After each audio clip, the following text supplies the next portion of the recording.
먼저 말씀을 나누기 전에 여러분께 부탁드리고 싶은 것은 오늘 담임 목사님이 일부에서 설교한 말씀들을 따로 오늘 이 예배와는 따로 여러분 말씀을 꼭 좀 들으시면 좋겠습니다. 요즘처럼 이렇게 혼란하고 또 이 팬데믹 상황으로 인해서 사회적 거리가 존중되는 시대에 그리스도인이 어떤 마음과 자세로 살아야 하는지가는 아주 중요한 말씀들을 주셨어요. 그래서 그 말씀들은 따로 꼭 들으시고 은혜 받으실 수 있기를 바랍니다. 오늘 본문 말씀은 짧은 명령으로 시작됩니다. 그러므로 기억해 보십시오. 그러므로 기억해 보십시오. 과거를 돌아보고 지금 내게 주어진 은혜를 생각해 보라는 명령입니다. 우리가 돌아보아 기억해야 할 것이 두 가지가 있는데, 첫 번째는 우리의 죄된 실존입니다. 우리는 죄와 허물로 죽었던 존재죠.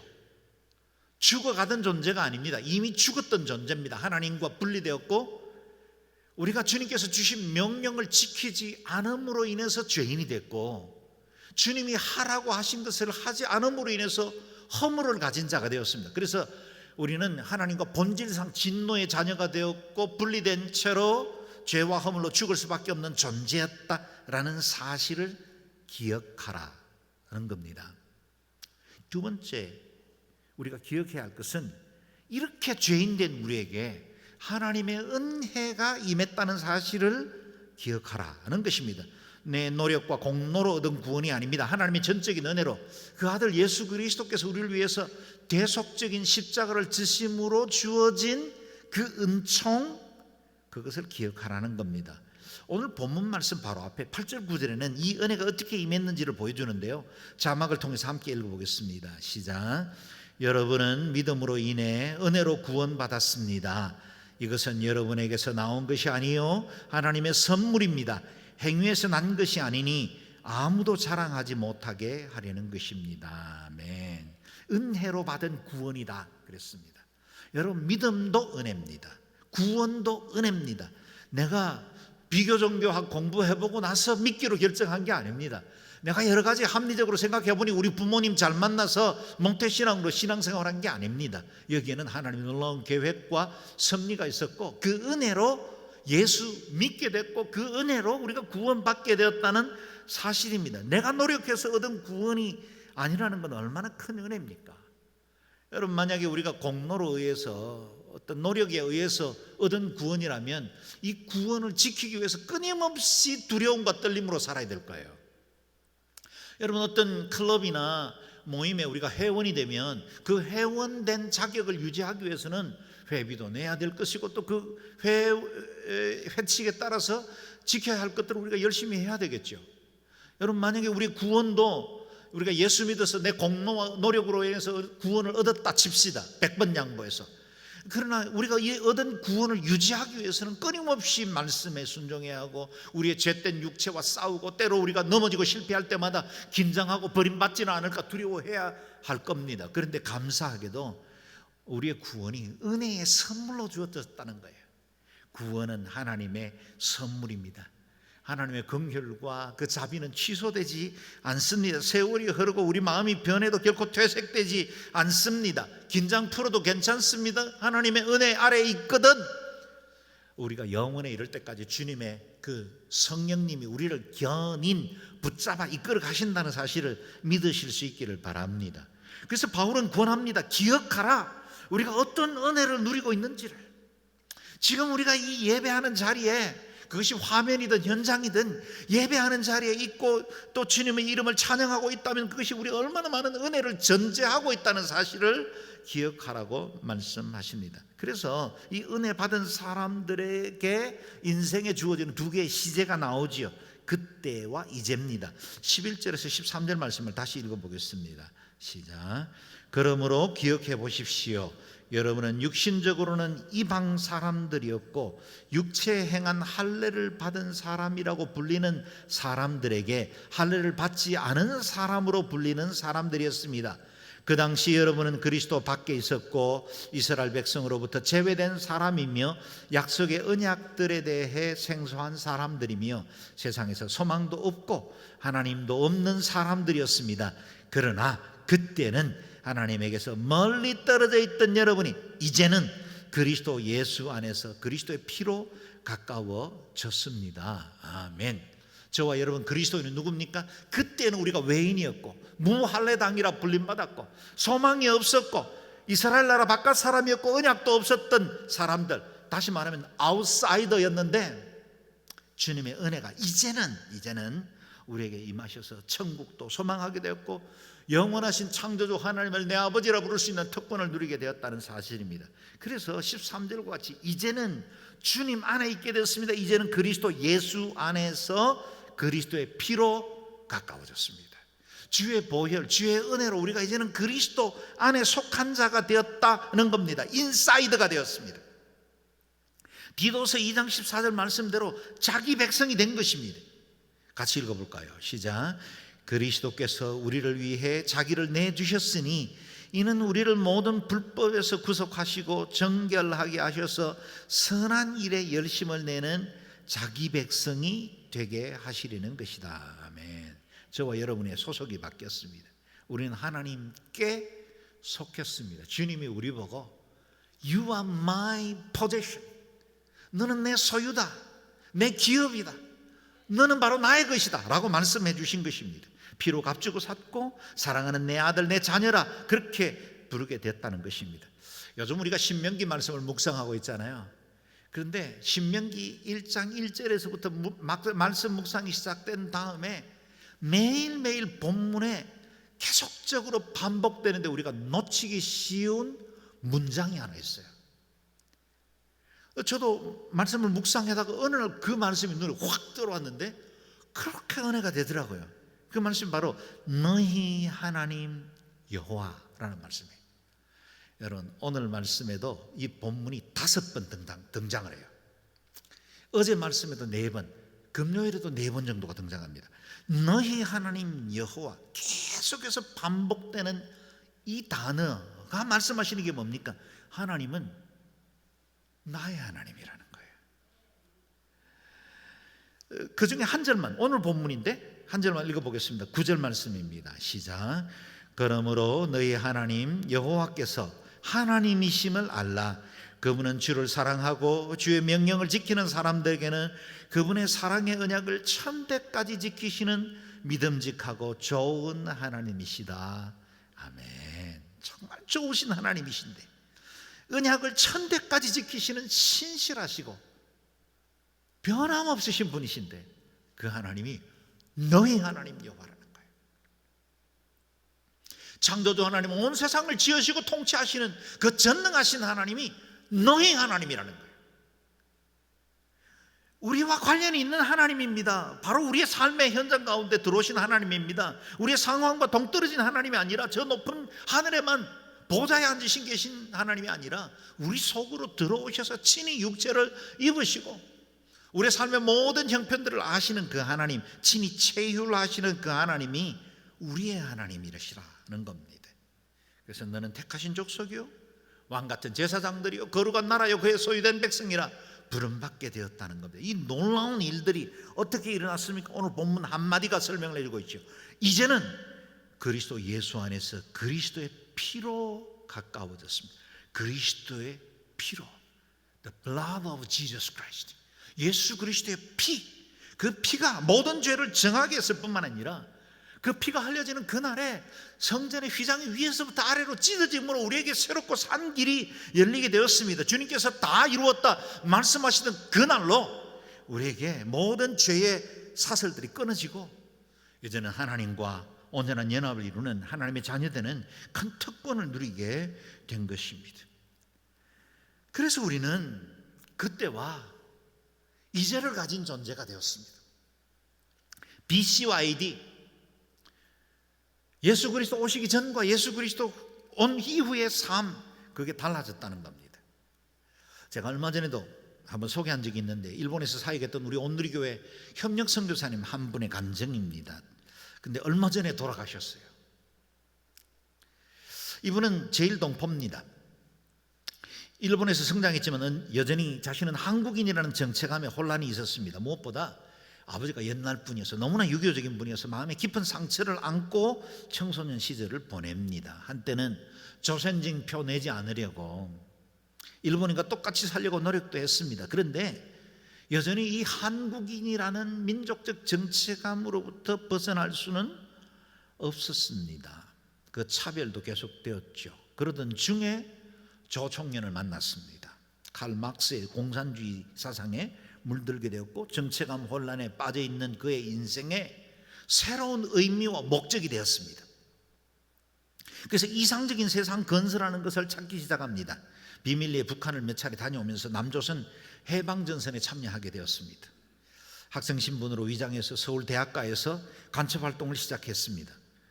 유신 독재 시절에 반정부 반미 집회, 학생 운동들을 배후 조정하고 성공적인 간첩 활동을 해왔습니다.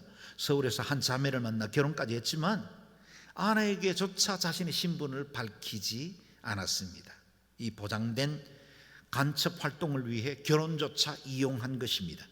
그러나 오래지 않아 그 조직이 탄로나게 되었고 도망다니는 신세가 되었습니다. 그리스도인이었던 아내가 남편을 진심으로 용서하고 사랑해서 그를 위해 기도하는 중에 자수를 권합니다. 결국 마음이 움직여서 자수하게 됐고 당시 중앙정보부에 끌려가 모진 고초도 겪었다 합니다. 그런 어려움을 겪으면서 아내를 통해서 주님을 만나게 되었고 새 사람이 되었습니다.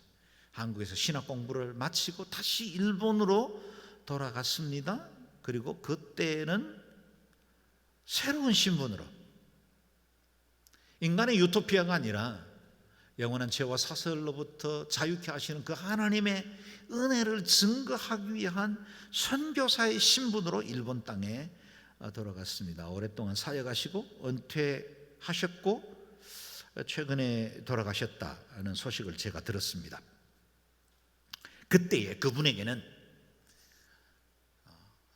인간의 유토피아를 건설하고 사회적 이 회복, 그것이 자신의 투쟁의 목표였는데 이제는 예수 그리스도로 말미암는 평화를 전하는 사람이 되었다라는 겁니다. 그래서 이 기독교는 그때와 이제 이 두 개의 시제를 가지고 있는 사람들에 의해서 지금까지 역사는 이어오고 있습니다. 그리고 그 중에 일부분으로 어느 한 시점 저와 여러분이 그 시간을 이어가고 있는 것입니다. 주님께서 우리 인류를 위해서 행하신 일들을 보십시오. 14절에서 16절 말씀 읽어보겠습니다. 시작. 그리스도는 우리의 화평이시니 자기의 육체로 둘을 하나로 만드신 분이십니다. 그분은 중간에 막힌 담 곧 원수된 것을 헐어내셨고 조문으로 된 계명의 율법을 폐하셨습니다.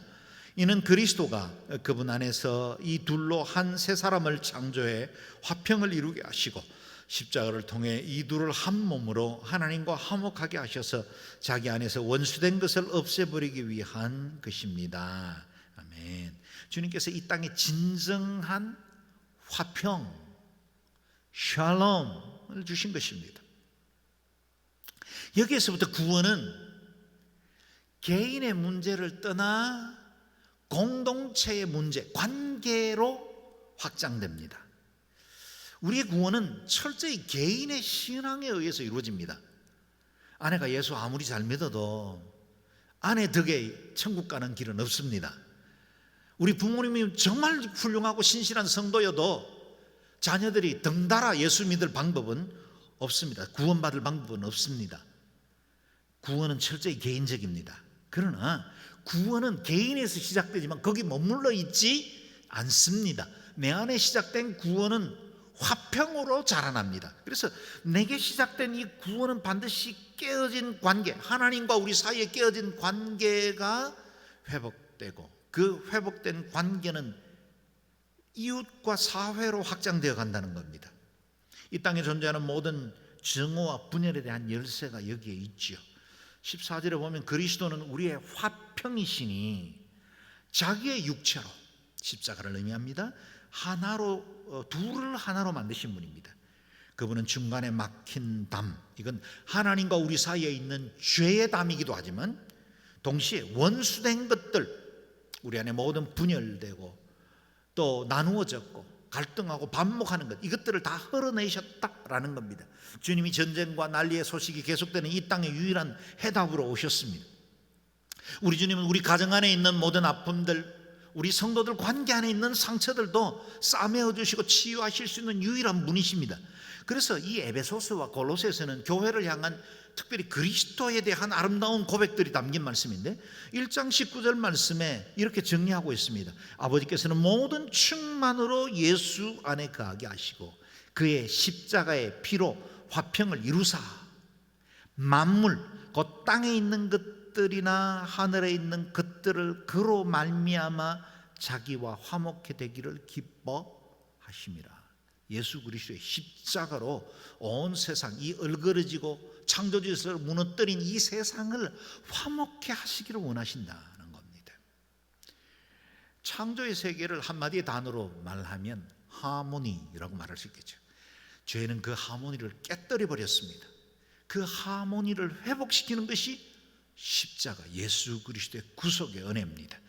그래서 십자가 아래서는 모든 차별이 사라집니다. 유대인과 이방인의 장벽이 허물어집니다. 남녀의 차별이 사라지고 배운 자 못 배운 자, 가진 자와 못 가진 자의 담이 허물어지게 되어 있습니다.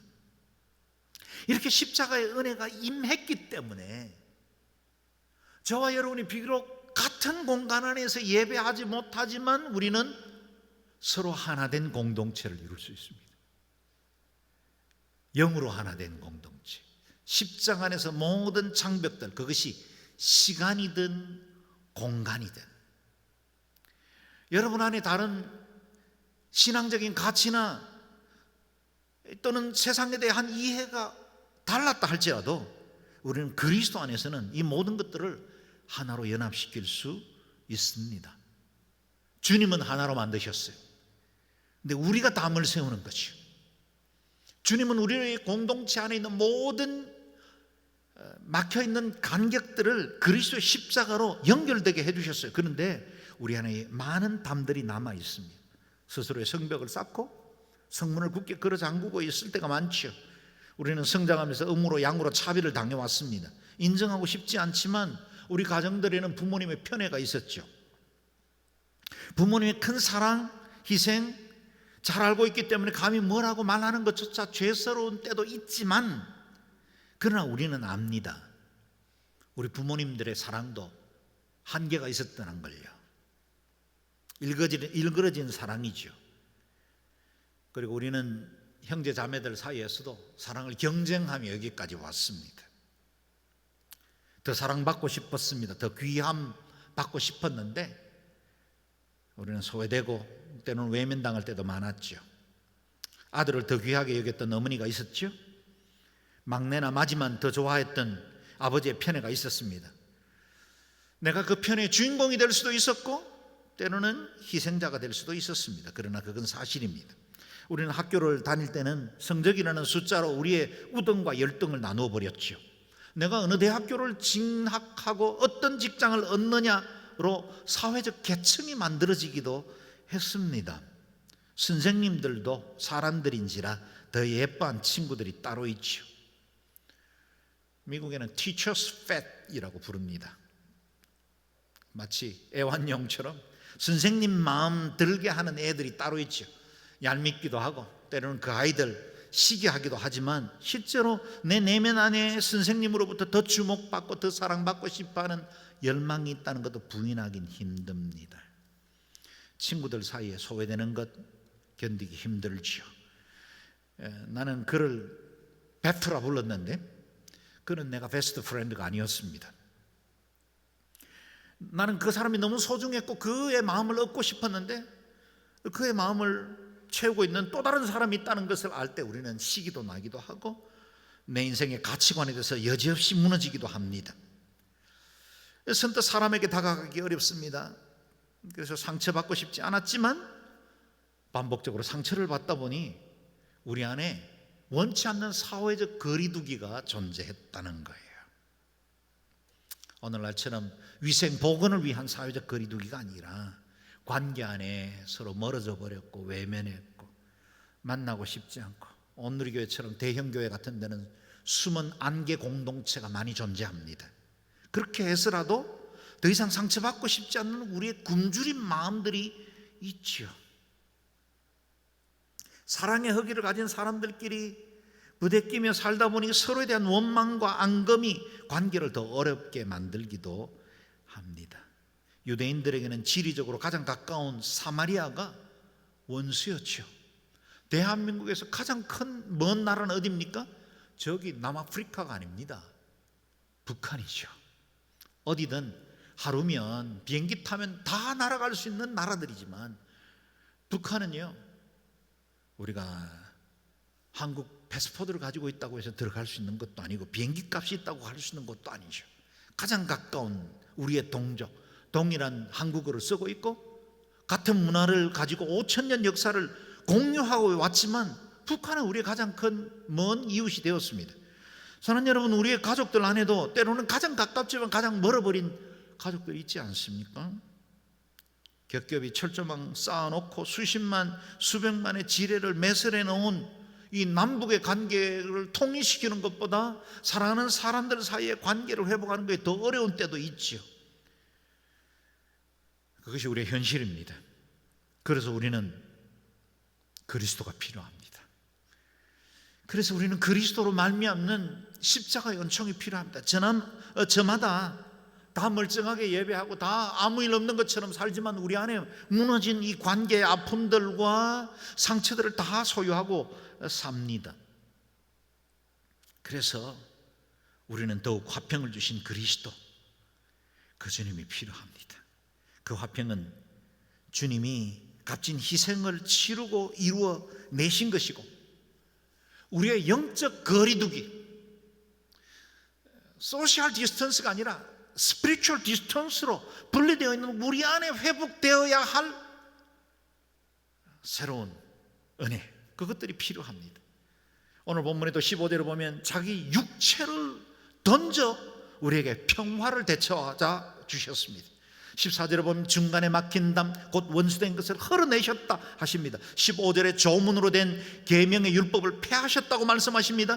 16절에 보면 자기 안에서 원수된 것을 없애버리기 위해서 주님께서 십자가를 지셨다고 말씀하세요. 십자가의 그 권세와 그분의 주신 희생은 저와 여러분을 위한 것입니다. 1차적으로는 영적인 회복을 위한 주님의 십자가의 구속의 은혜를 누렸지만 동시에 우리는 우리 안에 있는 막힌 담들, 우리 안에 있는 상처들, 아픔들을 헐어낼 수 있는 유일한 길로 십자가를 우리에게 선물로 주신 것입니다. 우리 주님은 어떤 장애, 어떤 담, 어떤 분열도 무너뜨릴 수 있는 권세 있으신 분이십니다. 십자가는 고상한 성경의 이야기로 머물러 있지 않습니다. 그리스도는 산돌, 리빙 스톤입니다. 그 돌은 마치 다니엘이 꿈에 보았던 그 뜨인 돌 하나가 거대한 신상을 파괴함 같이 말이죠. 느부갓네살이 보았던 그 꿈을 해석했던 그 다니엘의 말처럼 우리에게 리빙스톤, 떠인 돌이 있습니다. 그것이 바로 예수 그리스도입니다. 예수 그리스도의 십자가로 우리 안에 모든 무너진 관계들을 부러뜨리고 막힌 담을 파괴하고 다시 그리스도 안에서 원수된 것을 없애서 하나 되게 하시는 역사들이 우리에게 주어졌다는 거예요. 우리가 멀리서도 기꺼이 더 가까워질 수 있는 공동체가 될 수 있다면 그건 예수 그리스도의 십자가, 그 은혜 때문입니다. 17절, 18절 말씀을 다시 읽어보겠습니다. 시작. 그리스도는 오셔서 먼데 있는 여러분에게 화평을 전하셨을 뿐 아니라 가까운 데 있는 사람들에게도 화평을 전하셨습니다. 이것은 그리스도를 통해 우리 모두 한 성령 안에서 아버지께 나아갈 수 있게 하기 위한 것입니다. 아멘. 먼데 있는 사람들에게 화평을 전하는 건 상징이고 개념이기 때문에 쉬워요. 그런데 가까운 데 있는 사람에게 화평을 전하는 건 쉽지 않습니다. 그래서 그동안 의지하고 사랑했던 사람들, 그러다가 실망당하고 아팠던 사람들에게 먼저 우리가 화해의 손을 내밀어야 합니다. 가까운 사람들에게도 주신 화평입니다. 이는 그리스도를 통해 우리 모두 한 성령 안에서 아버지께 나아갈 수 있게 하기 위한 것입니다. 성령님이 매는 줄로 우리를 하나 되게 해 주셨습니다. 마틴 루터 킹이 조지아 붉은 언덕에 백인 소녀와 흑인 소녀가 함께 손을 잡고 뛰어노는 꿈, I have a dream, 그렇게 꿈을 꿀 수 있었던 이유가 있다면 예수 그리스도의 십자가 그 공로 때문이죠. 이것은 그리스도를 통해 우리 모두 한 성령 안에서 아버지께 나아갈 수 있게 하기 위한 것입니다. 그렇습니다. 십자가, 사랑의 십자가 안에서는 모든 것이 녹아져 하나가 됩니다. 유대인과 이방인이 십자가 아래서 하나가 됩니다. 할례의 유무가 우리를 나누지 못합니다. 예배 방법이 좀 다른 것이 문제가 안 됩니다. 성경 해석이 조금 다른 것이 우리를 분열시키지 못합니다. 다른 이론과 생각의 차이들이 의미가 없어지고 다른 가치관과 신념도 우리를 나눌 수 없습니다. 그리스도 안에서 우리 모두는 한 형제가 되고 자매가 됩니다. 그 사랑 제대로 경험하기만 하면 용서 못할 죄가 어디 있겠습니까? 하나님의 그 십자가 은혜를 제대로 경험하면 원수가 친구가 됩니다. 사랑이 지배하는 세계로 회복될 수 있습니다. 그때는 정죄하고 판단하던 마음, 이제는 내가 부족함을 메꾸고 그를 용납하는 마음이 됩니다. 그때는 이해할 수 없는 행동 말투, 이제는 이해되기 시작하고 그 사람의 상황과 마음의 형편들을 받아들이기 시작하는 겁니다. 그것이 십자가로 우리에게 주어진 화평, 곧 샬롬의 공동체입니다. 이 공동체가 십자가 안에서 더 가까워지는 공동체입니다. 얼마 전에 국회의원 선거가 끝났습니다. 아마 그 선거 결과에 대해서는 우리 성도들의 생각들도 서로 다를 거라 생각합니다. 촛불을 들었던 이들도 태극기를 들었던 이들도 우리가 만약 그리스도 안에 있다면 우리는 하나입니다. 다른 그 무엇도 우리를 분리시킬 수 없습니다. 진보를 지지하든 보수를 지지하든 우리는 십자가 안에서 하나입니다. 이념과 가치관이 달라도 우리를 하나로 묶을 수 있는 가장 강력한 근거가 있다면 그건 예수 그리스도입니다. 그리고 이 모든 상황을 통해서 일하시는 하나님의 섭리를 신뢰할 수 있기를 바랍니다. 어떤 결과, 그것에 대한 우리의 생각이 어떠하든지 간에 하나님이 이 나라의 민족을 통치하십니다. 그리고 이 백성들은 하나님의 주권 아래에 있습니다. 그걸 믿으면 이런저런 염려, 걱정들 사라질 수 있습니다. 우리는 우리의 최선을 다하면 됩니다. 우리는 공예배를 회복해야 할 시간에 왔습니다. 한국교회가 이전에 유례 없던 2달간의 예배를 정지하고 여기까지 오래 인내하며 참아왔습니다. 이제는 예배하는 우리의 마음들이 회복되어야 합니다. 공간을 이야기하는 게 아닙니다. 같이 모여야만 한다는 것 아닙니다. 십자가 안에서 모든 담들이 허물어지고 우리 자신을 더욱더 돌아보아 겸비하게 우리 안에 그릇되게 쌓아놓았던 바벨탑들을 무너뜨리고 주 안에서 다시 한번 온전한 예배자로 설 수 있는 회복이 필요합니다.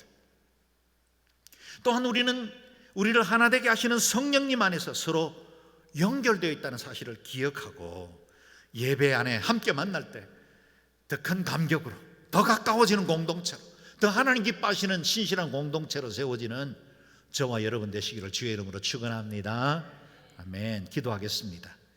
이 시간에 같이 한번 통성으로 기도할까요? 기도할 때 하나님, 우리 안에 있는 모든 허물과 죄들을 주께서 십자가의 은혜로 용서하셨고 모든 담들을 무너뜨려 주신 것 감사합니다. 그 공로 의지에서 저희도 서로 사랑하고 귀히 여기며 한 마음 되게 하시고, 주여, 우리가 공간적으로 함께 할 수 없는 시기에도 마음으로는 더 가까워지는 공동체가 되게 하시고, 교회가 예배의 그 영성과 예배의 그 기름 부심을 온전히 회복하는 귀한 기회가 되게 도와 주시옵소서. 한국교회를 축복하시고 제2의 부흥을 이루는 계기가 되게 도와주옵소서. 함께 통성으로 기도하겠습니다.